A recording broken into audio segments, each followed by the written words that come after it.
Di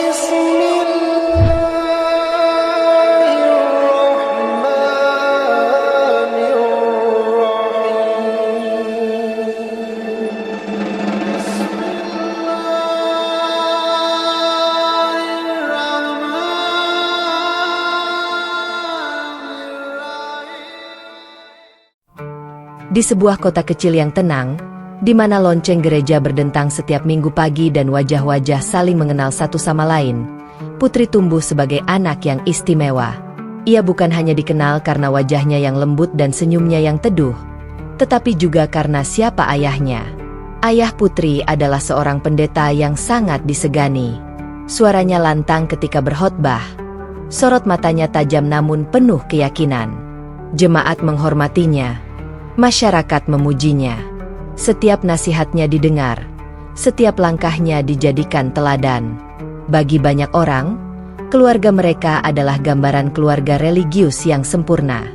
Di rumah besar yang berdiri tak jauh dari gereja, disiplin menjadi aturan utama. Jadwal doa teratur, pembacaan kitab suci setiap malam, dan pembicaraan tentang iman selalu memenuhi ruang makan. Sejak kecil, Putri diajarkan untuk memahami ajaran yang diakini keluarganya. Ia tumbuh dalam tata krama yang ketat, dalam aturan yang tak boleh dilanggar. Ibunya adalah perempuan yang lembut. Suaranya pelan, sentuhannya hangat. Namun di balik lembutannya, ia selalu menundukkan kepala pada keputusan suami. Apapun yang ayah katakan adalah hukum yang tak boleh dibantah.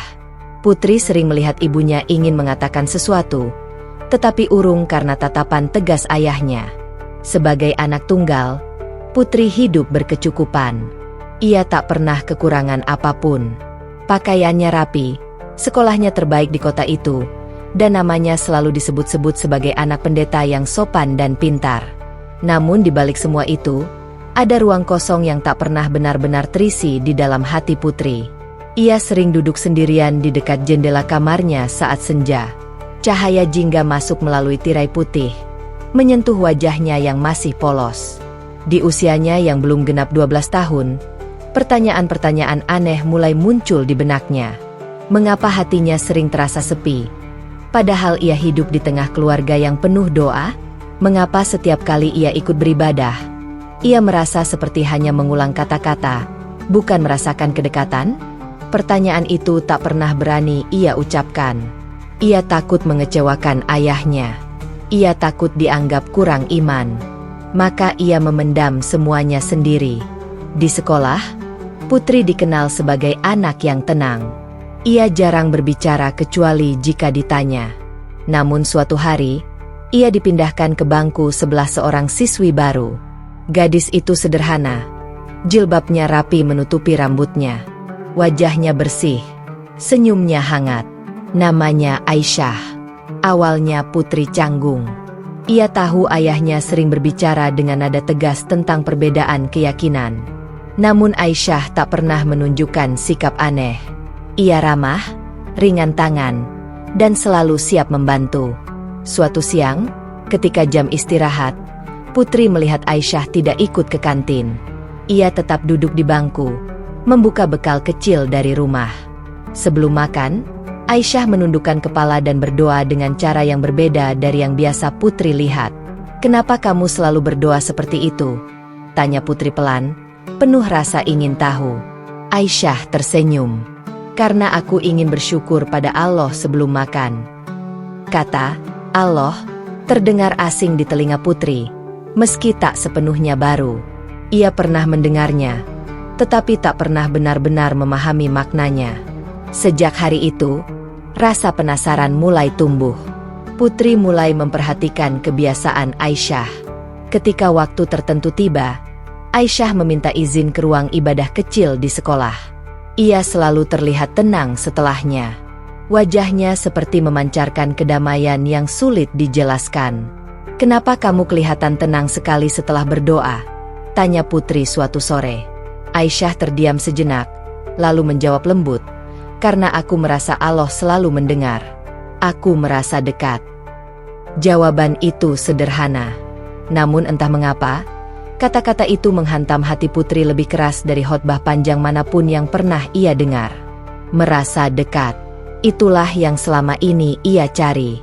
Malam itu, putri tak bisa tidur. Ia memandangi langit-langit kamarnya yang putih. Hatinya gelisah. Tetapi bukan gelisah yang menakutkan. Gelisah itu seperti panggilan yang lembut, mengetuk perlahan.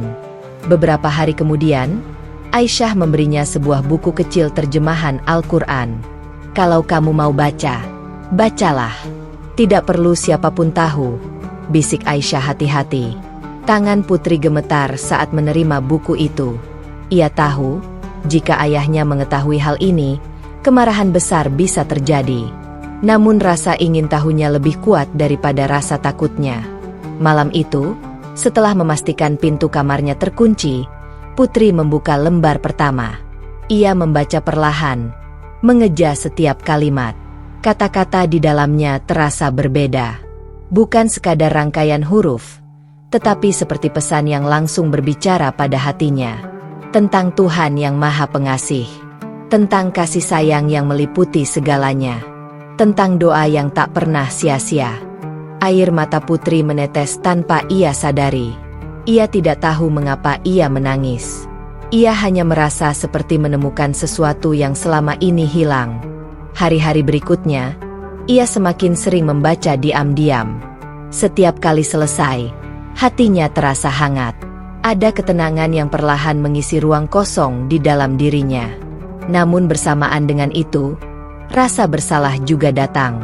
Ia menatap wajah ayahnya yang sedang memimpin doa keluarga dengan penuh keyakinan. Hatinya teriris. Ia tidak ingin menyakiti ayahnya. Ia tidak ingin mengecewakan ibunya. Tetapi ia juga tak bisa membohongi hatinya sendiri. Suatu malam, setelah selesai membaca, putri menutup buku kecil itu dan menempelkan pada dadanya. "Tuhan, jika Engkau memang satu dan Engkau mendengar, tunjukkan aku jalan yang benar," bisiknya dengan suara bergetar. Ia tidak tahu bahwa doa sederhana itu adalah awal dari perjalanan panjang hidupnya. Perubahan kecil mulai terlihat. Putri menjadi lebih pendiam, tetapi juga lebih lembut. Ia tidak lagi mudah gelisah. Ia sering tersenyum sendiri ketika mengingat ayat-ayat yang dibacanya. Suatu sore, ketika hujan turun perlahan di luar jendela, putri duduk di lantai kamarnya. Buku kecil itu terbuka di pangkuannya. Hatinya terasa penuh, tetapi juga takut. "Apakah ini yang selama ini kucari?" gumamnya pelan. Ia teringat ucapan Aisyah tentang merasa dekat dengan Allah. Putri mencoba berbicara dalam hatinya, dengan cara yang belum pernah ia lakukan sebelumnya. Dan untuk pertama kalinya dalam hidupnya, ia merasakan keheningan yang tidak kosong. Keheningan itu terasa hidup, seolah ada yang benar-benar mendengar. Di luar, suara ayahnya terdengar memanggilnya untuk makan malam. Putri menghapus air matanya cepat-cepat dan menyembunyikan buku itu kembali di bawah kasur. Ia bangkit, membuka pintu kamar, dan berjalan menuju ruang makan dengan langkah pelan. Tak ada yang tahu badai kecil sedang tumbuh di dalam hatinya. Tak ada yang tahu benih hidayah telah ditanam perlahan. Putri masih anak pendeta yang sopan dan patuh di mata semua orang. Namun di dalam dirinya, sebuah perjalanan besar baru saja dimulai. Perjalanan mencari Tuhan dengan hatinya sendiri. Dan tanpa ia sadari, langkah kecil penuh rasa ingin tahu itu akan mengubah seluruh hidupnya. Jika dulu ia sering terjaga karena kegelisahan yang tak ia mengerti, kini ia terjaga karena rindu yang aneh. Rindu pada kalimat-kalimat yang ia baca diam-diam di balik pintu kamar yang terkunci. Buku kecil terjemahan Al-Quran itu kini menjadi benda paling berharga yang ia sembunyikan di bawah lipatan pakaian lamanya. Setiap selesai belajar dan memastikan ayah serta ibunya telah terlelap, putri akan duduk bersila di lantai. Lampu kamar diredupkan. Jendela ditutup rapat. Dengan hati berdebar, ia membuka lembar demi lembar yang mulai ia hafal urutannya. Ia tak mengerti bahasa Arabnya. Namun terjemahan itu cukup membuat hatinya bergetar. Tentang Tuhan yang Maha Esa. Tentang kasih sayang yang melampaui murka. Tentang manusia yang lemah tetapi selalu diberi kesempatan untuk kembali. Semakin ia membaca, Semakin ia merasa seperti menemukan jawaban atas pertanyaan-pertanyaan yang selama ini tak berani ia ucapkan. Ada rasa damai yang perlahan mengisi rongga dadanya. Bukan damai yang datang karena pujian atau kenyamanan, tetapi damai yang terasa dalam dan sunyi. Suatu siang di sekolah, Putri mendengar sesuatu yang membuatnya tak mampu bergerak. Saat jam istirahat hampir usai, dari ruang kecil di sudut sekolah terdengar lantunan ayat suci. Suaranya lembut namun kuat, mengalun seperti air yang mengalir di antara batu-batu, menyentuh tanpa memaksa. Putri berdiri terpaku di lorong. Ia tidak tahu arti bacaan itu, tetapi air matanya jatuh begitu saja. "Apa itu?" bisiknya ketika Aisyah keluar dari ruangan. "Itu Al-Quran," jawab Aisyah pelan. "Dibacakan oleh kakak kelas." Putri memegang dadanya. Kenapa rasanya seperti ada yang menyentuh hati? Aisyah tersenyum lembut. "Karena itu firman Allah." Sepulang sekolah, Putri berjalan lebih lambat dari biasanya. Suara lantunan tadi terus terngiang di telinganya. Hatinya terasa hangat sekaligus takut. Takut jika perasaannya ini salah. Takut jika ia dianggap mengkhianati keluarganya. Namun semakin ia mencoba mengabaikannya, semakin kuat panggilan itu. Malam itu, ia membaca lebih lama dari biasanya. Ia berhenti pada ayat yang berbicara tentang Tuhan yang dekat, lebih dekat dari urat leher manusia. Putri memejamkan mata. "Dekat." Kata itu kembali menghantam jiwanya. Selama ini, ia selalu berusaha taat. Ia mengikuti semua aturan ayahnya. Ia belajar doa-doa, menghadiri kebaktian, duduk manis di bangku gereja setiap minggu. Namun entah mengapa, ia selalu merasa seperti berdiri jauh, memanggil tanpa jawaban. Kini, dalam sunyi kamarnya, ia justru merasa didengar. "Apakah engkau benar-benar mendengar aku?" bisiknya lirih. Tangannya gemetar, hatinya berperang. Di satu sisi, bayangan wajah ayahnya muncul. Ayah yang dihormati, yang hidupnya didedikasikan untuk keyakinannya. Bagaimana jika ayah tahu? Bagaimana jika ia dianggap anak durhaka? Di sisi lain, ada ketenangan yang tak ingin ia lepaskan. Beberapa hari kemudian, Putri memberanikan diri bertanya pada Aisyah, kalau seseorang ingin menjadi muslim, apa yang harus ia lakukan? Aisyah terdiam cukup lama. Matanya menatap Putri dengan lembut, seolah mengerti beratnya pertanyaan itu. "Kenapa kamu bertanya begitu?" Suaranya hampir berbisik. Putri menunduk. "Kalau saja, aku hanya ingin tahu." Aisyah tidak mendesak. Ia hanya berkata pelan, "Seseorang cukup mengucapkan 2 kalimat syahadat dengan yakin di hati. Itu tanda ia bersaksi bahwa tiada Tuhan selain Allah dan Nabi Muhammad adalah utusannya." 2 kalimat. Sederhana. Namun bagi Putri, 2 kalimat itu terasa seperti jurang besar yang memisahkan hidupnya menjadi sebelum dan sesudah. Malam itu, Putri duduk lebih lama dari biasanya. Hujan turun pelan di luar jendela. Suaranya seperti irama yang menemani degup jantungnya yang tak teratur. Ia memikirkan semuanya.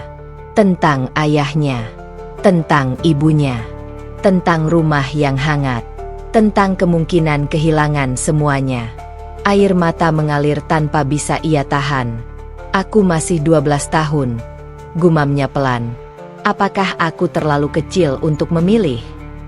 Namun setiap kali keraguan datang, ia teringat kembali rasa damai yang ia rasakan saat membaca. Ia teringat lantunan ayat yang membuatnya menangis. Ia teringat doa-doa kecil yang terasa dijawab dengan keheningan yang hidup. Ia menatap cermin di depan meja belajarnya. Wajahnya masih wajah anak-anak. Mata yang sering dipuji jernih kini memerah oleh air mata. "Kalau ini salah, kenapa hatiku terasa tenang?" bisiknya pada bayangannya sendiri. Putri berlutut di lantai kamarnya. Tangannya terangkat ragu-ragu, lalu perlahan menengadah. Dadanya naik turun menahan tangis. Ia tidak tahu tata cara yang benar. Ia tidak tahu harus menghadap kemana. Ia hanya tahu, malam itu hatinya telah memilih. Dengan suara bergetar, Hampir tak terdengar, ia mengucapkan kalimat yang diajarkan Aisyah. Asyhadu an la ilaha illallah. Air matanya jatuh semakin deras. Wa asyhadu anna Muhammadar Rasulullah. Begitu kalimat itu selesai, ia menutup wajahnya dengan kedua tangan. Tangisnya pecah. Bukan tangis ketakutan, bukan tangis penyesalan, melainkan tangis lega yang tak pernah ia rasakan sebelumnya. Seolah beban yang selama ini tak terlihat kini terangkat dari dadanya. Ia merasa kecil, sangat kecil, namun sekaligus merasa dilindungi oleh sesuatu yang besar dan penuh kasih.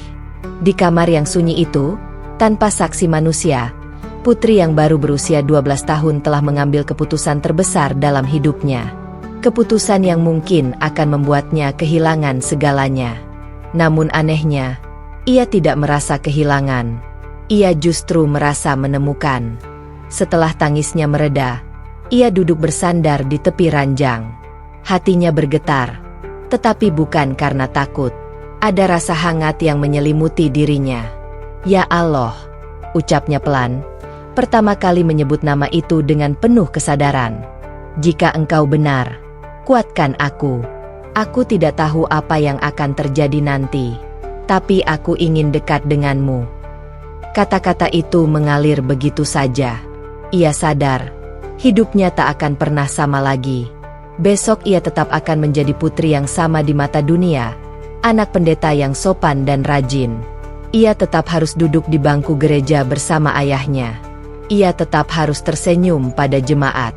Namun di dalam dirinya, identitas baru telah lahir. Imannya masih kecil, seperti tunas yang baru muncul dari tanah. Mudah patah jika diinjak, mudah layu jika tak dijaga. Tetapi ia berjanji pada dirinya sendiri untuk menjaganya. Hari-hari berikutnya terasa berbeda. Setiap kali ia membaca Al-Quran, ia tidak lagi hanya merasa penasaran. Ia merasa sedang berbicara dengan Tuhannya sendiri. Setiap kali ia mendengar lantunan ayat, hatinya bergetar dengan kesadaran bahwa kini ia adalah bagian dari itu. Namun bersamaan dengan kebahagiaan kecil itu, bayangan risiko terus menghantui. Bagaimana jika ayah tahu? Bagaimana jika ibunya kecewa? Bagaimana jika ia harus pergi? Pertanyaan-pertanyaan itu membuat dadanya sesak. Tetapi setiap kali ia hampir goyah, ia mengingat malam hujan itu, malam ketika ia bersujud dalam sunyi dan merasakan kedamaian yang tak pernah ia rasakan sebelumnya. Ia sadar, jalan ini tidak mudah. Ia sadar, usianya masih sangat muda. Namun keyakinan tidak selalu menunggu seseorang menjadi dewasa. Kadang, justru hati yang masih polos lebih jujur dalam mengenali kebenaran. Putri menatap langit dari balik jendela kamarnya. Bintang-bintang bertaburan di kegelapan malam. Ia tersenyum kecil, meski matanya masih sembab. Di usia 12 tahun, tanpa tepuk tangan, tanpa saksi, tanpa perayaan, ia telah memilih jalannya sendiri. Dan di dalam sunyi itu, ia percaya Allah telah mendengar setiap bisikan hatinya. Pagi itu sebenarnya dimulai seperti biasa. Ayah putri bersiap berangkat lebih awal karena ada rapat dengan para penatua gereja. Ibu sibuk di dapur, menyiapkan sarapan. Putri duduk di meja makan dengan wajah tenang, meski di dalam hatinya selalu ada rahasia yang ia jaga rapat-rapat. Sudah beberapa minggu sejak malam hujan itu, malam ketika ia mengucapkan 2 kalimat syahadat dalam sunyi. Sejak saat itu, hidup putri berjalan di 2 dunia. Di satu sisi, ia tetap menjadi anak pendeta yang taat di mata ayahnya. Di sisi lain, ia mulai belajar salat secara diam-diam dari Aisyah. Ia menghafal gerakan dari video singkat yang ditunjukkan sahabatnya sepulang sekolah. Ia mencatat bacaan di secari kertas kecil yang kemudian ia sobek-sobek agar tak meninggalkan jejak. Ia belajar perlahan, takut salah, tetapi penuh kesungguhan. Siang itu, rumah terasa lebih sepi dari biasanya. Ayah seharusnya masih berada di gereja hingga sore. Ibu pergi ke pasar untuk membeli kebutuhan dapur. Putri berdiri di depan pintu kamarnya dengan jantung berdebar. Ia sudah menunggu waktu ini. Ia ingin mencoba salat sendirian di rumah. Bukan karena berani, tetapi karena rindu. Ia mengunci pintu kamar perlahan. Tangannya sedikit gemetar. Di sudut kamar, ia membentangkan kain kecil yang diam-diam ia jadikan alas. Ia belum memiliki mukena. Ia hanya mengenakan pakaian panjang yang biasa ia pakai di rumah. Putri berdiri menghadap arah yang dia yakini sebagai kiblat. Ia menarik napas panjang. Allahu Akbar. Suara itu sangat pelan, hampir seperti bisikan. Ia rukuk dengan canggung. Ia sujud dengan hati bergetar. Setiap gerakan terasa seperti percakapan sunyi antara dirinya dan Tuhan yang baru ia kenal dengan penuh keyakinan. Dalam sujudnya, air mata jatuh membasahi lantai. Ya Allah, lindungi ayah dan ibu. Jangan biarkan aku menyakiti mereka. Tapi jangan biarkan aku jauh darimu, bisiknya lirih. Ia tidak tahu bahwa di saat yang sama, takdir sedang berjalan ke arahnya. Ayah pulang lebih cepat dari jadwal. Rapat di gereja dibatalkan mendadak. Dengan langkah cepat, ia membuka pintu rumah. Suara sepatunya terdengar tegas di lantai ruang tamu. Putri tak mendengarnya. Ia sedang duduk tasyahud akhir, mengucapkan kalimat yang baru beberapa hari ia hafal. Tiba-tiba, Putri. Suara itu menggelegar dari balik pintu kamar. Putri terlonjak. Nafasnya terhenti. Sebelum ia sempat berdiri, pintu kamarnya didorong keras hingga terbuka. Ayah berdiri di ambang pintu. Wajahnya pucat. Matanya membelalak tak percaya. Waktu terasa berhenti. Putri masih duduk di atas kain kecilnya. Tangannya gemetar. Bibirnya keluh. Apa yang sedang kamu lakukan? Suara ayah rendah, tetapi bergetar menahan amarah. Putri tak mampu menjawab. Air matanya jatuh tanpa suara. Ayah melangkah masuk, matanya menyapu kain di lantai. Posisi tubuh Putri, gerakan yang jelas bukan gerakan yang ia ajarkan selama ini. Jawab, bentaknya. Ayah. Suara Putri hampir tak terdengar. Aku hanya. Kamu salat? Potong ayah dengan nada tak percaya. Kamu mengikuti ajaran itu. Kata itu diucapkan dengan nada penuh penolakan. Putri menunduk. Tubuhnya terasa lemas. Aku sudah bersyahadat. Yah, ucapnya akhirnya, pelan tetapi jelas. Kalimat itu seperti petir di siang bolong. Wajah ayah memerah. Napasnya memburu. Kamu tahu siapa saya? Kamu tahu apa arti ini bagi keluarga kita? Putri menangis. Aku tidak bermaksud menyakiti ayah. Tidak bermaksud? Suara ayah meninggi. Saya pendeta. Saya membimbing ratusan jemaat. Dan anak saya sendiri memilih meninggalkan iman keluarganya. Kata-kata itu seperti pisau yang menusuk. Putri ingin menjelaskan bahwa ia tidak pernah berniat meninggalkan siapapun. Ia hanya ingin mencari kedamaian yang ia rasakan di hatinya. Tetapi suaranya tenggelam dalam amarah ayahnya. Ibu masuk tergesa-gesa. Wajahnya panik. Ada apa ini? Ayah menunjuk Putri dengan tangan gemetar. Lihat anakmu. Lihat apa yang dia lakukan. Ibu menatap Putri yang masih terduduk di lantai. Wajahnya basah oleh air mata. Ketika ia menyadari apa yang terjadi, tubuhnya lemas. Kantong belanjaan yang dibawanya jatuh ke lantai. Putri. Suara ibu pecah. Putri memandang ibunya dengan tatapan penuh harap. Ia ingin ibunya mengerti. Ia ingin dipeluk. Namun ibu hanya menutup mulutnya. Air mata mengalir deras. Ia tak berani menatap suaminya. Ini tidak bisa dibiarkan, kata ayah tegas. Ini penghinaan. Ini pengkhianatan. Ayah. Putri merangkak mendekat, memegang ujung celana ayahnya. Aku masih putri yang sama. Aku masih anak ayah. Ayah menarik tangannya dengan kasar. Anak saya tidak akan melakukan ini. Kalimat itu lebih menyakitkan daripada bentakan manapun. Putri merasa seperti dunia runtuh di atas kepalanya. Aku hanya ingin dekat dengan Tuhan. Isaknya. Cukup, teriak ayah. Kalau kamu memilih jalan itu, kamu bukan bagian dari rumah ini lagi. Ibu terisak. Jangan, dia masih kecil. Namun suara ibu tenggelam dalam keputusan yang sudah bulat. Selama kamu tinggal di bawah atap saya, lanjut ayah dengan suara dingin, kamu akan mengikuti iman keluarga ini. Jika tidak, pergilah. Kata itu menggantung di udara. Pergilah. Putri terdiam. Dadanya sesak. Ia menatap wajah ayahnya yang kini terasa asing. Ia menatap ibunya yang menangis tetapi tak berdaya. Ayah, ibu, suaranya gemetar. Aku tidak membenci kalian. Aku hanya menemukan keyakinanku. Ayah berpaling. Kemas barangmu. Tangis Putri pecah semakin keras. Ia berharap ini mimpi. Ia berharap ayah akan luluh. Namun yang ada hanya keheningan dingin. Dengan langkah limbung, Putri masuk ke kamar. Ia melihat ruangan yang menjadi saksi malam-malam doanya. Ia memasukkan beberapa pakaian ke dalam tas kecil. Buku kecil terjemahan Al-Quran itu ia selipkan paling dalam. Tangannya gemetar tak henti. Di ruang tamu, ibu menunggu dengan mata sembab. Ketika Putri keluar membawa tas, ibu memeluknya erat. Maafkan ibu, bisiknya di telinga Putri. Ibu tidak bisa. Putri memeluk ibunya kuat-kuat. Aku tidak marah. Bu, doakan aku.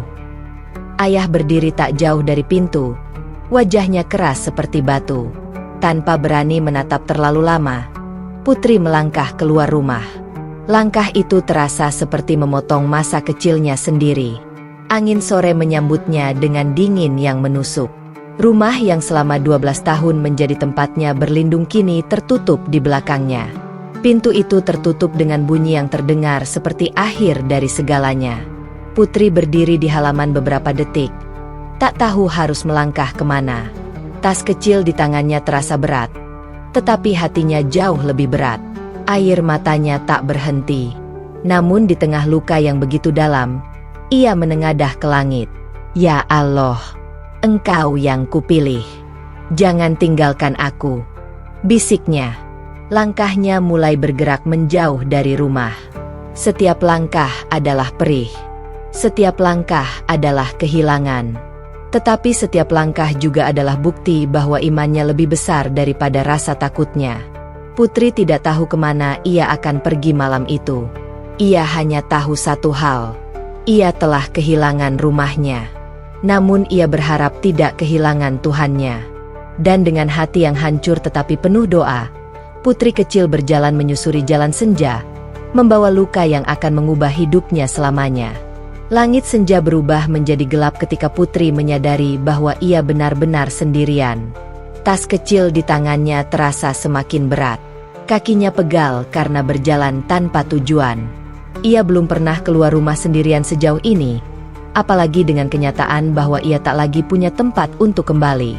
Di usianya yang baru 12 tahun, dunia tiba-tiba terasa begitu luas dan menakutkan. Lampu-lampu jalan mulai menyala satu persatu. Angin malam berhembus dingin menembus pakaiannya yang tipis. Putri duduk di bangku taman kecil tak jauh dari pusat kota. Ia memeluk tasnya erat-erat, seolah itu satu-satunya benda yang masih menghubungkannya dengan masa lalunya. Air mata tak berhenti mengalir. Ia membayangkan wajah ibunya yang menangis. Ia membayangkan ayahnya yang berdiri kaku di ambang pintu. Suara bentakan itu masih terngiang jelas di telinganya. Pergilah. Satu kata yang mengubah segalanya. Putri menundukkan kepala. Dalam gelapnya malam, ia berbisik pelan. Ya Allah, aku takut. Untuk pertama kalinya sejak ia bersyahadat, rasa takut itu benar-benar besar. Bukan takut kehilangan rumah, itu sudah terjadi. Bukan takut kelaparan, ia belum sempat memikirkannya. Tetapi takut tidak kuat menghadapi semuanya. Beberapa jam kemudian, seorang petugas keamanan taman mendekatinya. Dengan wajah khawatir, ia bertanya mengapa Putri masih berada di sana sendirian. Putri tak sanggup menjelaskan panjang lebar. Dengan suara lirih dan mata sembab, Ia hanya berkata bahwa ia tidak punya tempat untuk pulang. Malam itu, atas bantuan petugas tersebut, Putri dibawa ke sebuah panti asuhan Muslim di pinggir kota. Bangunan itu sederhana. Dindingnya tidak dicat mewah. Halamannya tidak luas. Namun ketika pintu dibuka dan seorang ibu parubaya menyambutnya dengan senyum hangat, hati Putri sedikit terasa lebih tenang. "Namamu siapa, Nak?" tanya ibu itu lembut. "Putri," jawabnya pelan. Ibu itu mengangguk. "Mulai malam ini, kamu istirahat di sini dulu. Kita akan bicara besok pagi." Putri hanya bisa mengangguk. Tubuhnya lelah. Hatinya lebih lelah lagi. Malam pertama di panti asuhan adalah malam yang panjang. Ia tidur di kasur tipis bersama beberapa anak lain yang tidak ia kenal. Tangis kecil terdengar dari sudut ruangan. Suara napas yang tak teratur memenuhi udara. Putri menatap langit-langit yang berbeda dari kamarnya dulu. Tak ada tirai putih. Tak ada meja belajar rapi. Tak ada foto keluarga di dinding. Yang ada hanya dirinya, rasa kehilangan, dan doa. Ia memejamkan mata, lalu berbisik, "Ya Allah, jaga ayah dan ibu." Tangisnya pecah lagi, tetapi ia menahannya agar tidak terdengar. Hari-hari berikutnya tidak mudah. Putri harus beradaptasi dengan kehidupan baru yang jauh dari kenyamanan rumahnya dulu. Ia bangun sebelum subuh bersama anak-anak lain. Ia belajar membantu di dapur, menyapu halaman, mencuci pakaian sendiri. Tangannya yang dulu halus mulai terasa kasar. Kakinya sering pegal karena membantu pekerjaan yang belum pernah ia lakukan sebelumnya. Beberapa anak memandangnya dengan rasa ingin tahu. "Katanya kamu anak pendeta," bisik salah satu dari mereka suatu sore. Putri terdiam. "Kenapa bisa sampai di sini?" tanya yang lain dengan nada sedikit mencibir. Ia menunduk. Tidak semua pertanyaan bisa ia jawab. Tidak semua orang mengerti bahwa jalan menuju kebenaran kadang harus melewati luka. Ada yang menerimanya dengan baik, tetapi ada juga yang memandangnya dengan ragu. Beberapa anak menganggapnya berbeda. Ada yang bertanya-tanya apakah keimanannya sungguh-sungguh atau hanya sementara. Setiap cibiran kecil terasa seperti garam di atas luka yang belum sembuh. Namun setiap kali hatinya hampir rapuh, Putri mengingat malam hujan ketika ia bersyahadat. Ia mengingat kedamaian yang tak bisa dibeli dengan apapun. Di panti asuhan itu, ia mulai belajar membaca Al-Quran dengan lebih benar. Seorang ustazah mengajarinya dengan sabar. Putri duduk paling depan, menyimak setiap huruf dengan sungguh-sungguh. Ia ingin imannya bukan hanya perasaan, tetapi juga pemahaman. Suatu malam, setelah mengaji bersama, ia duduk sendirian di serambi panti. Langit bertabur bintang. Angin malam berhembus lembut. Rasa rindu datang tanpa diundang. Ia teringat meja makan di rumahnya. Ia teringat suara ayahnya membaca doa sebelum makan. Ia teringat sentuhan lembut ibunya saat menyisir rambutnya. Dadanya sesak. "Apakah ayah masih marah?" bisiknya. "Apakah ibu sehat?" Air mata kembali mengalir. Namun kali ini, tangisnya berbeda. Bukan lagi tangis putus asa, melainkan tangis rindu yang dipasrahkan. Dalam setiap sujudnya, Putri selalu menyebut nama ayah dan ibunya. "Ya Allah, bukakan hati mereka.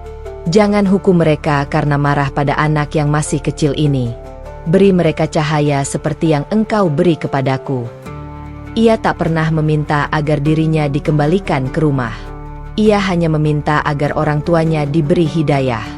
Waktu berjalan perlahan. Putri mulai terbiasa hidup sederhana.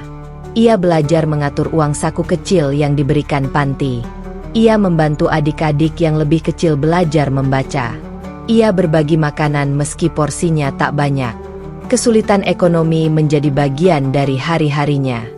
Ada waktu-waktu ketika beras di dapur hampir habis.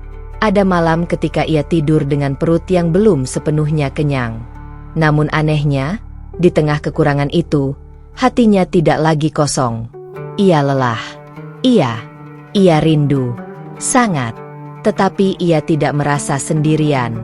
Suatu hari, ustazah yang mengajarinya membaca Al-Quran memanggilnya. "Putri," katanya lembut, "ujian hidupmu berat untuk anak seusiamu. Tapi aku melihat kesabaran yang jarang dimiliki orang dewasa." Putri menunduk. "Saya hanya takut kehilangan Allah lagi, Bu." Ustazah tersenyum haru. "Kalau kamu terus menjaga imanmu seperti ini, Allah tidak akan meninggalkanmu." Kata-kata itu menancap dalam di hati Putri. Malam itu, dalam sujud panjangnya, ia menangis lagi. Namun kali ini bukan karena luka, melainkan karena rasa syukur. Ia sadar, perjalanan ini belum selesai. Ia masih 12 tahun.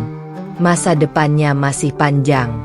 Ia tidak tahu apakah suatu hari ayah dan ibunya akan mencarinya, atau apakah luka itu akan sembuh. Tetapi satu hal yang ia yakini, keputusannya bukan kesalahan. Ia telah memilih dengan hati yang jujur. Dan kini, setiap ujian adalah cara Allah menguatkannya. Di usia yang sangat muda, Putri belajar bahwa iman bukan sekadar kata-kata. Iman adalah keteguhan saat dunia menjauh. Iman adalah kesabaran ketika kehilangan datang bertubi-tubi. Iman adalah tetap mendoakan orang yang melukai hati kita. Di sudut panti asuhan yang sederhana itu, putri kecil tumbuh perlahan menjadi pribadi yang lebih kuat. Ia mungkin kehilangan rumah. Ia mungkin kehilangan pelukan ayahnya. Ia mungkin jauh dari ibunya. Namun ia menemukan sesuatu yang lebih besar. Keteguhan hati yang tak mudah goyah. Dan dalam setiap sujud yang basah oleh air mata, putri percaya, suatu hari nanti, doa-doanya akan menemukan jalannya sendiri. Waktu bergerak tanpa suara. Musim demi musim berlalu di panti asuhan sederhana itu. Dinding yang dulu terasa asing kini menjadi saksi perjalanan panjang seorang anak kecil yang pernah diusir dari rumahnya sendiri. Putri tidak lagi berusia 12 tahun. Ia tumbuh. Bukan hanya tubuhnya yang bertambah tinggi, tetapi juga jiwanya yang semakin matang oleh ujian. Hari-harinya tetap sederhana. Bangun sebelum subuh, membantu di dapur, membersihkan halaman, lalu berangkat sekolah dengan seragam yang seringkali diwariskan dari kakak kelas sebelumnya. Namun ada satu hal yang tidak pernah berubah, ketekunan dan kesungguhannya dalam belajar. Putri menyadari satu hal sejak awal ia tinggal di panti. Pendidikan adalah jalannya untuk bertahan. Ia tidak ingin selamanya menjadi anak yang dikasihani. Ia ingin menjadi seseorang yang bisa berdiri tegak, bukan karena belas kasihan, tetapi karena kemampuan. Setiap malam, setelah anak-anak lain terlelap, Putri masih duduk di sudut ruangan dengan buku terbuka di pangkuannya. Lampu kecil menerangi wajahnya yang kini semakin dewasa. Ia belajar dengan tekun, meski matanya sering perih menahan kantuk. Beberapa kali ia mendapat peringkat tertinggi di kelas. Guru-gurunya mulai memperhatikannya. "Kamu punya semangat yang berbeda, Putri," kata wali kelasnya suatu hari. "Jangan pernah berhenti bermimpi." Putri tersenyum sopan. Ia tak pernah menceritakan masa lalunya pada guru-gurunya. Ia tidak ingin dikenal karena luka, tetapi karena usaha. Di panti asuhan, ia juga mulai menjadi tempat bersandar bagi anak-anak yang lebih kecil. Ada seorang anak perempuan berusia 9 tahun yang sering menangis karena orang tuanya bercerai dan tak pernah menjemputnya lagi. Setiap malam, anak itu tidur dengan wajah sembab. Putri duduk di sampingnya, mengusap rambutnya pelan. "Kak, kenapa orang tua bisa meninggalkan anaknya?" tanya anak itu suatu malam. Pertanyaan itu seperti menampar luka lama di hati Putri. Namun ia tidak menangis. Ia tersenyum lembut.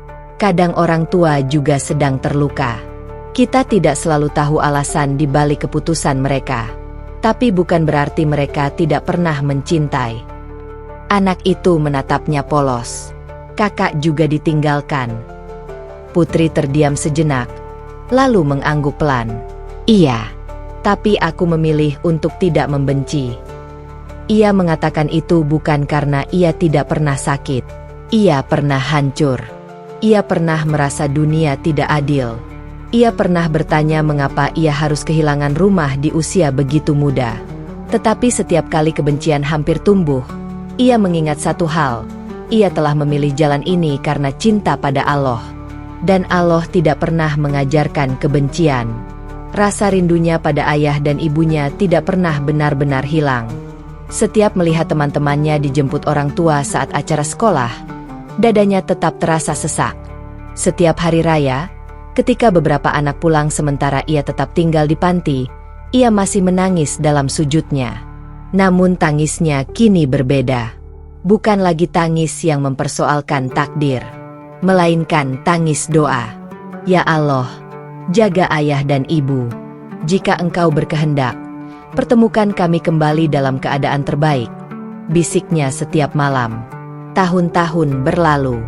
Putri lulus sekolah menengah dengan nilai yang membanggakan. Berkat prestasinya, ia mendapatkan beasiswa untuk melanjutkan pendidikan ke perguruan tinggi di kota yang sama. Itu adalah hari yang menggetarkan. Ketika pengumuman beasiswa dibacakan, namanya disebut paling pertama. Anak-anak panti bertepuk tangan. Ustazah yang dulu mengajarinya membaca Al-Quran meneteskan air mata bangga. Kamu membuktikan bahwa luka tidak menghentikan langkah, ujar ustazah sambil memeluknya. Putri tersenyum, tetapi dalam hatinya ia berkata, ini bukan tentang aku saja. Ini tentang semua doa yang tak pernah berhenti. Di bangku kuliah, Putri memilih jurusan pendidikan. Ia ingin menjadi guru. Ia ingin berada di dekat anak-anak, terutama mereka yang tumbuh dengan luka seperti dirinya. Hidup sebagai mahasiswa tidak mudah. Ia tetap tinggal di panti dan membantu mengurus adik-adiknya. Ia mengambil pekerjaan sambilan sebagai tutor untuk menambah biaya hidup. Tubuhnya sering lelah. Waktunya terbagi. Tetapi ia tidak pernah mengeluh. Di kampus, ia dikenal sebagai mahasiswi yang santun dan rajin. Ia jarang berbicara tentang dirinya. Namun ketika ada teman yang bercerita tentang masalah keluarga, Putri selalu menjadi pendengar yang baik. Bagaimana kamu bisa setenang itu? Tanya seorang temannya suatu hari. Putri tersenyum kecil. Karena aku belajar bahwa memaafkan itu lebih ringan daripada membenci. Ia mengatakannya tanpa kepura-puraan. Luka masa kecilnya memang tidak hilang sepenuhnya. Tetapi ia tidak lagi membiarkan luka itu mengendalikan hidupnya. Setelah lulus kuliah, Putri mulai mengajar di sebuah sekolah dasar kecil. Gajinya tidak besar, tetapi cukup untuk membantu kebutuhan panti asuhan yang telah menjadi rumah keduanya. Anak-anak di sekolah itu menyayanginya. Ia tidak hanya mengajar pelajaran, tetapi juga mengajarkan tentang keteguhan dan harapan. Suatu hari, seorang muridnya yang pendiam dipanggil ke ruang guru karena sering berkelahi. Putri meminta izin untuk berbicara dengannya. Anak itu menunduk. Matanya penuh amarah. Kenapa kamu sering marah? Tanya Putri lembut. Karena ayah saya meninggalkan saya, jawab anak itu keras. Putri terdiam. Ia melihat dirinya sendiri di masa lalu dalam sorot mata anak itu. Ia berlutut agar sejajar dengan anak tersebut. Aku juga pernah merasa ditinggalkan, katanya pelan. Tapi kalau kita terus marah, yang hancur adalah hati kita sendiri. Anak itu menatapnya dengan mata berkaca-kaca. Lalu harus bagaimana? Kita jadikan rasa sakit itu alasan untuk menjadi lebih kuat, bukan lebih kejam. Sejak hari itu, anak tersebut perlahan berubah. Dan disitulah Putri menyadari, Allah tidak pernah menyia-nyiakan air matanya dulu. Semua luka itu membentuknya menjadi seseorang yang mampu memahami rasa sakit orang lain. Di usia yang kini menginjak dewasa, Putri dikenal sebagai pribadi yang penuh empati. Ia sering mengunjungi panti asuhan lain untuk berbagi motivasi. Ia membantu anak-anak yang mengalami penolakan keluarga agar tidak merasa sendirian. Ia tidak pernah memperkenalkan dirinya sebagai anak pendeta yang diusir. Ia hanya memperkenalkan dirinya sebagai seseorang yang pernah terluka dan memilih untuk sembuh. Suatu malam, setelah selesai mengajar dan kembali ke panti, Putri duduk sendirian di serambi, tempat yang dulu menjadi saksi tangis rindunya. Langit tampak tenang. Ia teringat dirinya yang kecil, berjalan menjauh dari rumah dengan tas kecil di tangan. Jika waktu bisa diputar, ia ingin memeluk anak itu dan berkata, "Kamu akan baik-baik saja." Air matanya jatuh perlahan. Bukan karena sedih, tetapi karena syukur. Ia tidak lagi merasa sebagai anak yang terusir. Ia adalah wanita yang ditempa. Ia bukan lagi korban keadaan. Ia adalah cahaya bagi orang lain. Dan dalam sujudnya malam itu, Putri berbisik, "Ya Allah, terima kasih telah menguatkanku.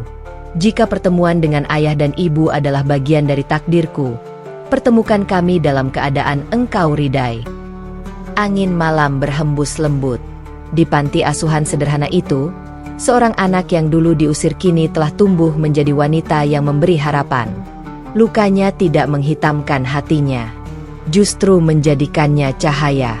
Rumah itu tidak pernah benar-benar sama lagi sejak Putri pergi. Dindingnya masih berdiri kokoh. Ruang tamunya masih tertata rapi. Kitab-kitab tebal masih tersusun di rak kayu yang sama. Namun ada sesuatu yang hilang. Sesuatu yang tidak bisa digantikan oleh doa panjang atau khotbah lantang. Tawa Putri. Suara langkah kecilnya di lorong. Panggilannya yang lembut. "Ayah, Ibu." Ayah mencoba mengabaikan kekosongan itu. Ia tetap berdiri di mimbar setiap minggu. Ia tetap berbicara tentang kasih dan pengampunan dengan suara yang tegas. Jemaat masih menghormatinya.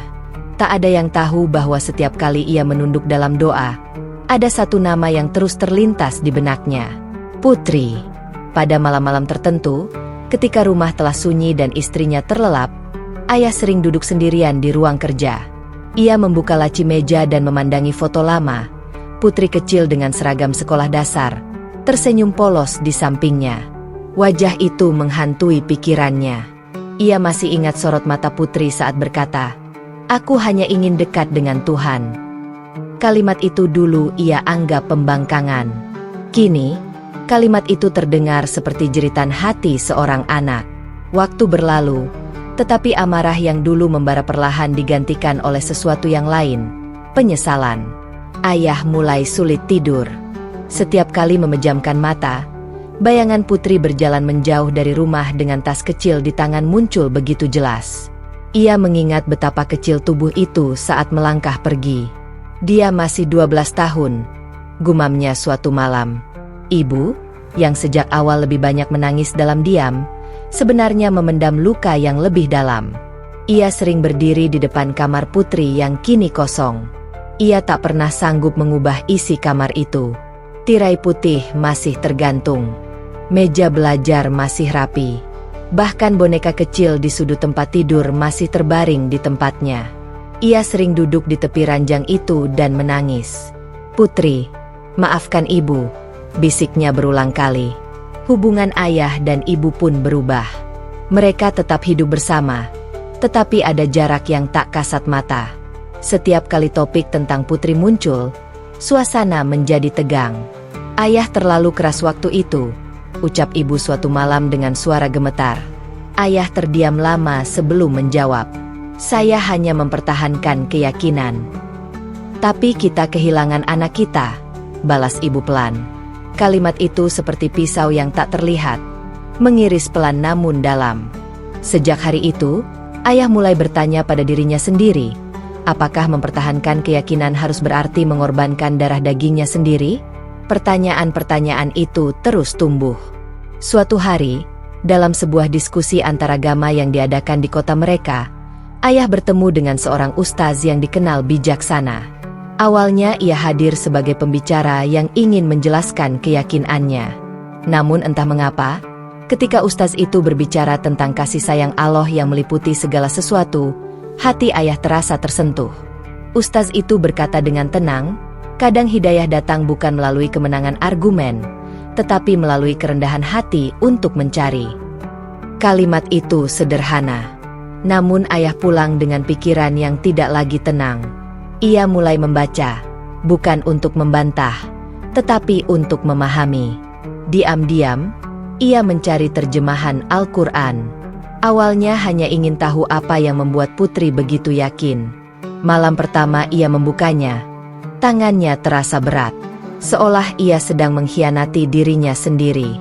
Namun ketika ia membaca ayat-ayat tentang Tuhan yang Maha Pengasih dan Maha Penyayang, tentang larangan memaksa dalam agama, tentang kemuliaan memaafkan, hatinya bergetar.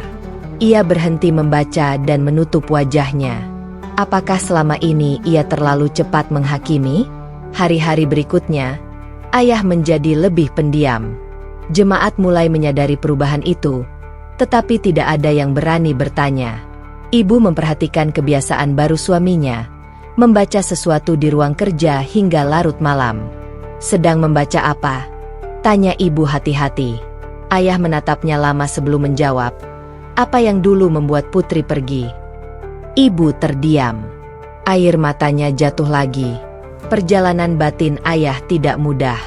Ada malam-malam ketika ia merasa bersalah, karena bahkan mempertimbangkan untuk membuka diri pada sesuatu yang dulu ia tolak. Ada siang hari ketika ia berdiri di mimbar dan suaranya terasa berat, karena hatinya tidak lagi setegas dulu. Namun semakin ia membaca, semakin ia menyadari satu hal, yang dulu ia marahi pada Putri bukanlah pemberontakan, melainkan pencarian. Dan ia telah mematahkan pencarian itu dengan kemarahan.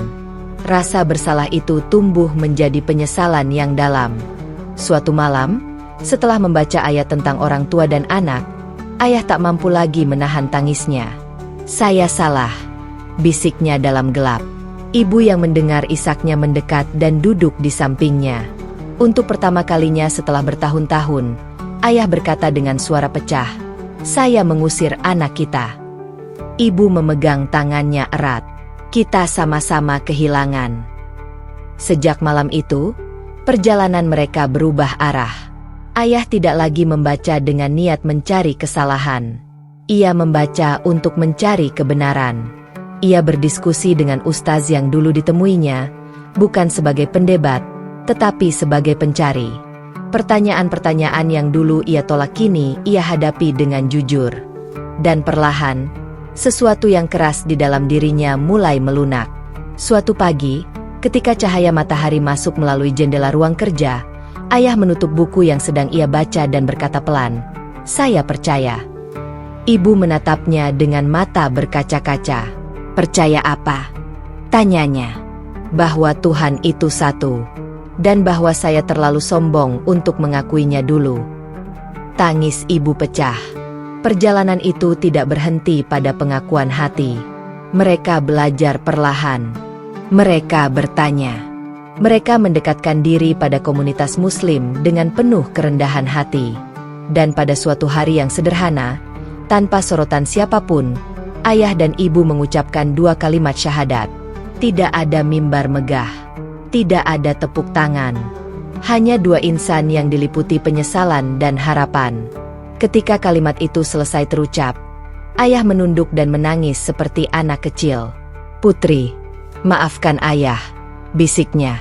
Ibu memeluknya. Tangisnya tak kalah deras. Namun kebahagiaan itu belum lengkap. Karena satu nama masih belum mereka temukan. Putri. Mereka mulai mencoba mencari kabar tentangnya. Bertanya pada beberapa orang lama.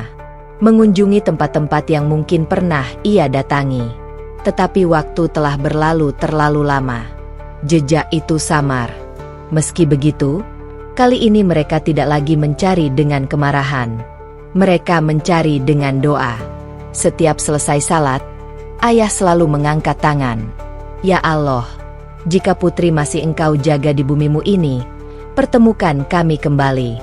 Jika ia telah menjadi lebih baik dari kami, jadikan kami layak untuk meminta maaf padanya." Ibu selalu mengamini dengan air mata. Rumah itu kini berbeda. Bukan lagi rumah seorang pendeta yang keras mempertahankan harga diri, tetapi rumah 2 insan yang sedang belajar merendahkan hati. Di ruang tamu yang sama tempat Putri dulu berdiri dengan tas kecilnya, ayah kini sering duduk lama, menatap pintu seolah berharap suatu hari pintu itu terbuka dan Putri masuk dengan senyum lembutnya. Waktu tidak bisa diputar.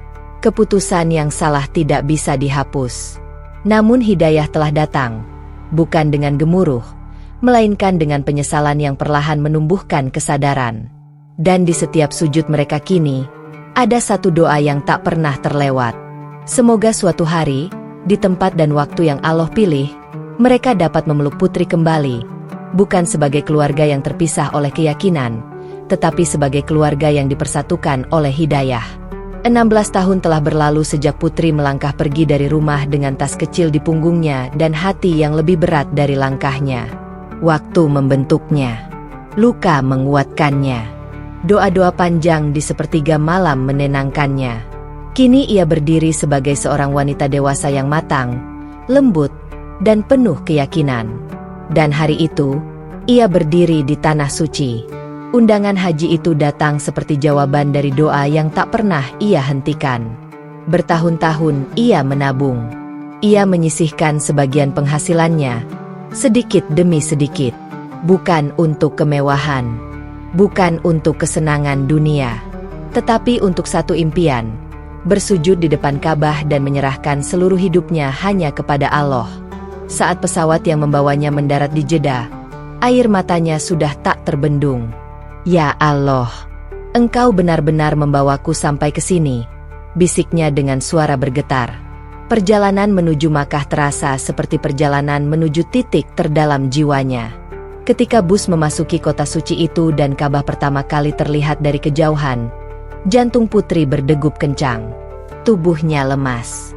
Air mata mengalir deras tanpa bisa ia hentikan. Ia menutup mulutnya dengan tangan, menahan isak yang hampir pecah. Di hadapannya berdiri bangunan suci yang selama ini hanya ia lihat di gambar dan video. Kini nyata, tegak, agung, menenangkan sekaligus menggetarkan. Allahu Akbar. Lirihnya. Langkahnya terasa ringan sekaligus berat saat memasuki Masjidil Haram. Jutaan manusia berpakaian ihram bergerak dalam harmoni yang sama, mengelilingi Ka'bah. Suara talbiyah menggema di udara, membaur dengan isak tangis dan doa-doa yang dipanjatkan dari berbagai bahasa. Putri berdiri terpaku sejenak. 16 tahun lalu ia terusir karena memilih jalan ini. Kini ia berdiri di pusatnya. Ia mulai tawaf dengan hati yang penuh syukur. Setiap langkahnya seakan menghapus sisa-sisa luka masa lalu. Setiap putaran mengingatkannya pada perjalanan hidup yang berliku. Di putaran ketiga, bayangan masa kecilnya tiba-tiba hadir begitu jelas. Rumah itu, wajah ayah yang tegas, tangis ibu yang tertahan, langkah kecilnya yang pergi tanpa tahu kemana harus pulang. Air mata kembali mengalir. "Ya Allah, bahagiakan ayah dan ibu." Doanya seperti yang selalu ia panjatkan sejak kecil. "Jika mereka masih di bumimu, jaga mereka, lembutkan hati mereka, beri mereka hidayah." Ia tak pernah berhenti mendoakan itu. Tak pernah sekalipun ia menyimpan dendam. Selesai tawaf, putri berjalan perlahan di pelataran Masjidil Haram. Suasana begitu padat. Orang-orang dari berbagai bangsa duduk, berdoa, membaca Al-Quran, atau sekadar menatap Ka'bah dengan mata berkaca-kaca. Putri memilih duduk tidak jauh dari salah satu tiang marmer. Ia mengangkat tangan, berdoa dengan sepenuh hati.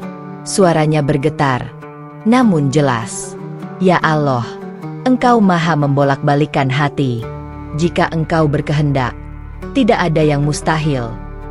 Di tengah doanya, entah mengapa ia merasa seperti sedang diperhatikan. Ia menurunkan tangannya perlahan. Tak jauh darinya, berdiri sepasang suami istri yang juga sedang memandang ke arahnya. Awalnya ia tak terlalu memperhatikan. Jutaan wajah ada di sana. Namun sesuatu pada tatapan itu membuat jantungnya berhenti sejenak. Tatapan yang begitu ia kenal. Tatapan yang pernah ia cari dalam mimpi-mimpinya. Putri mengerjapkan mata. Tidak mungkin. Tetapi langkah pria itu maju satu langkah. Wajahnya lebih tua. Rambutnya memutih. Keriput menghiasi sudut matanya. Namun sorot mata itu, "Putri?" Suara itu lirih, nyaris tak terdengar di tengah keramaian. Tubuh putri gemetar. Suara itu, ia berdiri perlahan. Dunia seakan mengecil, hanya menyisakan 3 orang di antara jutaan manusia. "Ayah?" Bibirnya bergetar. Ibu yang berdiri di samping pria itu menutup mulutnya dengan tangan. Air matanya sudah jatuh bahkan sebelum kata-kata keluar. "Putri." Suara ibu pecah. Tak ada lagi jarak. Tak ada lagi keraguan. Putri berlari. Dan dalam hitungan detik, 16 tahun kerinduan runtuh dalam satu pelukan. Tangis mereka pecah di pelataran Ka'bah. Ayah memeluk Putri erat, seakan takut kehilangan lagi. Tubuhnya gemetar hebat. Ibu memeluk keduanya, menangis tanpa suara. Orang-orang di sekitar mereka menoleh. Sebagian ikut terharu meski tak tahu kisah apa yang sedang terurai. "Ayah, Ibu," Putri terisak. Wajahnya basah oleh air mata. "Ini benar kalian." "Ini ayah." "Nak, ini ayah." Suara ayah hancur, berbeda jauh dari nada tegas yang dulu dikenal Putri. Ia memegang wajah Putri dengan kedua tangannya, menatapnya lekat-lekat seolah ingin memastikan bahwa ini bukan mimpi. "Kamu sudah besar. Kamu cantik sekali," ucapnya sambil menangis. Ibu tak henti-hentinya mencium kening Putri. "Maafkan ibu. Maafkan ibu." Putri justru memeluk mereka lebih erat. "Tidak. Jangan minta maaf." Putri selalu mendoakan ayah dan ibu. Ayah menunduk. Bahunya terguncang. "Kami yang salah, Putri," katanya akhirnya. 16 tahun. 16 tahun ayah hidup dengan penyesalan. Putri menatap ayahnya, mencoba memahami. Ayah menarik napas panjang, seolah mengumpulkan keberanian. "Kami sudah memeluk Islam, Nak." Kalimat itu membuat Putri terdiam. Waktu seakan berhenti. "Apa?" bisiknya. Ibu mengangguk dengan mata berkaca-kaca. "Allah menemukan kami, atau mungkin doa-doamu yang membawa kami." Tangis Putri kembali pecah. Ia tak mampu berkata-kata. Hanya sujud syukur yang terlintas di hatinya. "Sejak beberapa tahun lalu," lanjut ayah dengan suara gemetar, "ayah mulai mencari. Ayah membaca. Ayah sadar, yang ayah usir waktu itu bukan anak durhaka, tapi anak yang sedang mencari Tuhan." Putri menggeleng pelan, tangannya menggenggam tangan ayah dan ibu. "Putri tidak pernah membenci ayah dan ibu," katanya tulus. "Tidak pernah." Ayah menatap Ka'bah di hadapan mereka. Setiap selesai salat, ayah berdoa agar Allah mempertemukan kita kembali. Ayah tidak tahu kapan, tidak tahu di mana, tapi ayah yakin, jika Allah berkehendak, Dia akan mempertemukan kita. Putri terisak semakin keras. "Dan Allah memilih tempat paling suci untuk itu," bisik ibu. Mereka bertiga duduk bersimpuh di pelataran Ka'bah. Di tengah jutaan manusia yang juga membawa luka dan doa masing-masing, mereka menjadi satu keluarga yang kembali disatukan oleh hidayah. Putri memandang wajah ayahnya yang kini lebih lembut. "Ayah." Putri bangga pada ayah. Kalimat itu membuat ayah kembali menangis. "Seharusnya ayah yang bangga padamu. Kamu mempertahankan imanmu meski harus kehilangan rumah." Putri tersenyum di antara air mata. Putri tidak kehilangan rumah. Yah, Allah menggantinya dengan tempat yang lebih luas. Dan sekarang, Allah mengembalikan ayah dan ibu. Ibu menggenggam tangan Putri erat. "Bolehkan kami menebus waktu yang hilang?" tanyanya pelan. Putri mengangguk tanpa ragu. "Kita mulai dari sekarang." Azan berkumandang, menggema di seluruh Masjidil Haram. Suara itu menyatukan jutaan jiwa dalam satu panggilan.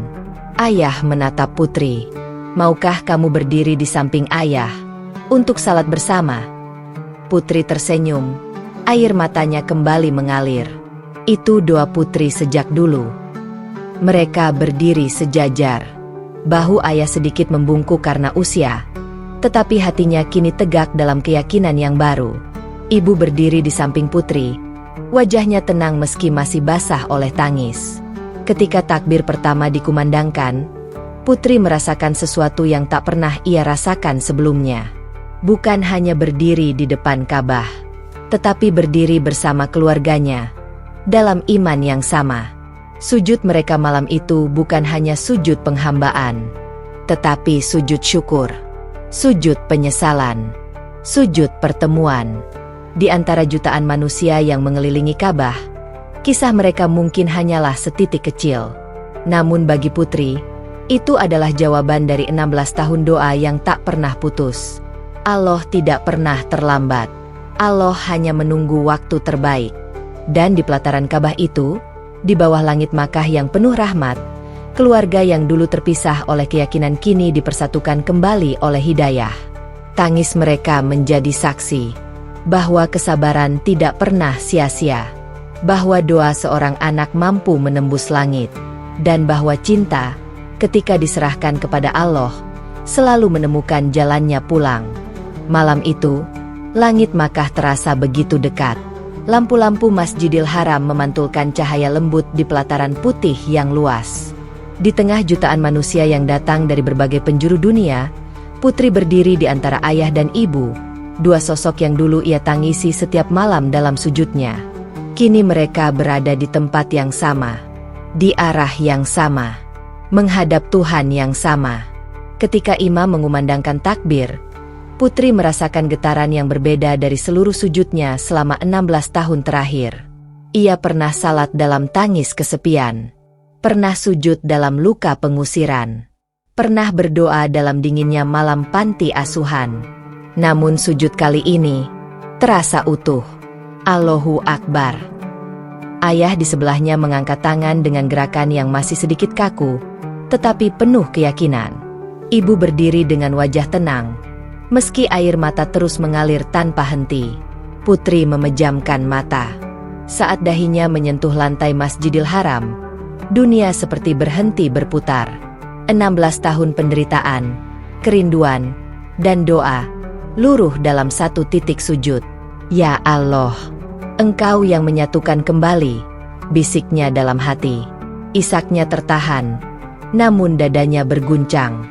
Di sebelahnya, ia bisa mendengar suara ayah yang terisak pelan saat membaca doa sujud. Suara itu tak lagi tegas seperti dulu, kini penuh kerendahan hati. Setelah salam terakhir, mereka bertiga tetap dalam posisi duduk. Tak ada yang langsung berbicara. Seakan mereka takut merusak momen sakral itu dengan kata-kata. Ayah yang pertama kali memecah keheningan. Dengan tangan gemetar, ia memegang tangan Putri. Putri. Hanya satu kata, namun di dalamnya tersimpan penyesalan yang menumpuk selama bertahun-tahun. Putri menoleh. Wajah ayahnya tampak jauh lebih tua dari yang ia ingat. Keriput di sudut mata itu bukan hanya karena usia, tetapi karena beban hati. Ayah minta maaf. Suara ayah pecah. Maaf karena mengusirmu. Maaf karena menutup telinga ayah saat kamu hanya ingin mencari Tuhan. Air mata kembali jatuh di pipi Putri. Ia tidak melihat lagi sosok pendeta yang keras dan penuh wibawa seperti 16 tahun lalu. Yang ia lihat kini hanyalah seorang ayah yang menyesal. Ayah merasa menjaga kehormatan, lanjut ayah lirih. Padahal ayah justru melukai darah daging sendiri. Setiap malam ayah mengingat wajahmu saat pergi dari rumah. Ayah ingin memanggilmu kembali, tapi kesombongan ayah lebih besar dari cinta ayah. Putri tak mampu lagi menahan tangisnya. Ia menggenggam tangan ayah erat.